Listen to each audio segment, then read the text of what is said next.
അമിതമായ മുടികൊഴിച്ചിൽ നിങ്ങളെ അലട്ടുന്നുണ്ടോ? ദിവസേന മനുഷ്യ ശരീരത്തിൽ 50 മുതൽ 100 ഹെയർ സ്ട്രാൻഡ് വരെ കൊഴിയാറുണ്ട്.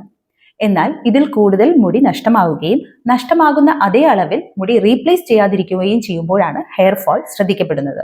മുടി കൊഴിയുന്നതിനുള്ള കാരണങ്ങൾ എന്തൊക്കെയാണ്? ഒരു ലോക്കൽ റീസൺ കൊണ്ടും ജനറൽ റീസൺ കൊണ്ടും മുടി കൊഴിച്ചിൽ ഉണ്ടാകാവുന്നതാണ്. ലോക്കലി എന്നാൽ സ്കാൽപ്പിൽ ഉണ്ടാകുന്ന ചില ആരോഗ്യ പ്രശ്നങ്ങൾ, അതായത് വിട്ടുമാറാത്ത ഡാൻഡ്രഫ്, സെബോറിക് ഡെർമറ്റൈറ്റിസ്, ആലോപേഷ്യ ഏരിയേറ്റ തുടങ്ങിയവയാണ്. ഇതിനെക്കുറിച്ച് നമുക്ക് അടുത്ത വീഡിയോയിൽ വിശദമായി സംസാരിക്കാം. ഇനി ജനറലി ഉള്ള ആരോഗ്യ പ്രശ്നങ്ങൾ കാരണവും മുടി കൊഴിച്ചിൽ ഉണ്ടാകാറുണ്ട്. ഇത് കണ്ടുപിടിക്കുന്നതിനായി മാൻഡേറ്ററി ആയി ചെയ്തിരിക്കേണ്ട 5 ബ്ലഡ് ടെസ്റ്റുകളെ കുറിച്ചാണ് ഇന്നത്തെ വീഡിയോയിൽ പറയാൻ പോകുന്നത്.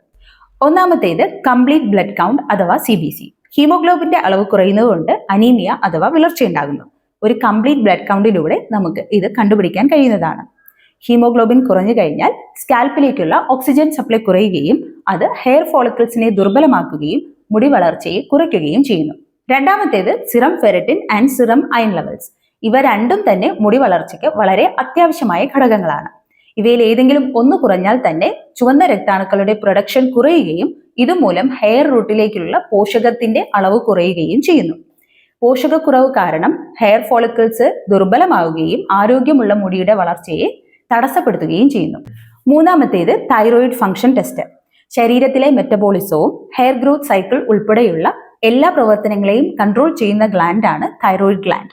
ഇവയിൽ T3, T4, TSH തുടങ്ങിയ 3 ഹോർമോണിന്റെ അളവുകളാണ് അറിയാൻ കഴിയുന്നത്. ഇവയിൽ ഏതെങ്കിലും ഒന്നിന്റെ ഏറ്റക്കുറച്ചിൽ കൊണ്ട് തന്നെ ഹെയർ ഗ്രോത്ത് സൈക്കിളിനെ ഇത് സാരമായി ബാധിക്കുകയും ഹെയർ തിന്നിങ്ങോ ഹെയർ ഷെഡിങ്ങോ കൂടാനുള്ള സാധ്യതയുമുണ്ട്.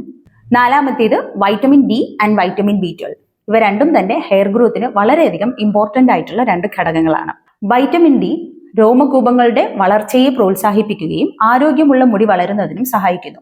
വൈറ്റമിൻ B12 റെഡ് ബ്ലഡ് സെൽസിന്റെ പ്രൊഡക്ഷനും അതോടൊപ്പം തന്നെ സ്കാൽപ്പിലേക്കുള്ള ഓക്സിജൻ സപ്ലൈയെയും കൺട്രോൾ ചെയ്യുന്നു.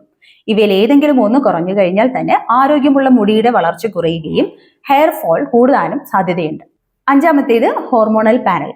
ഹോർമോണൽ പാനൽ ചെയ്യുന്നതിലൂടെ ഹോർമോണിന്റെ അളവ്, അതായത് ടെസ്റ്റോസ്റ്റിറോൺ ഉൾപ്പെടെയുള്ള ആൻഡ്രോജൻ ഹോർമോൺസിന്റെ അളവ് അറിയുന്നതിനും മനുഷ്യ ശരീരത്തിൽ ഉണ്ടാകുന്ന ഹോർമോണുകളുടെ വ്യതിയാനത്തെ കണ്ടുപിടിക്കുന്നതിനും സഹായിക്കുന്നു. ഇവയെല്ലാം തന്നെ ഹെയർ ഗ്രോത്ത് സൈക്കിളിനെയും മുടി വളർച്ചയെയും സാരമായി ബാധിക്കുന്നതിന് സാധ്യതകളുണ്ട്.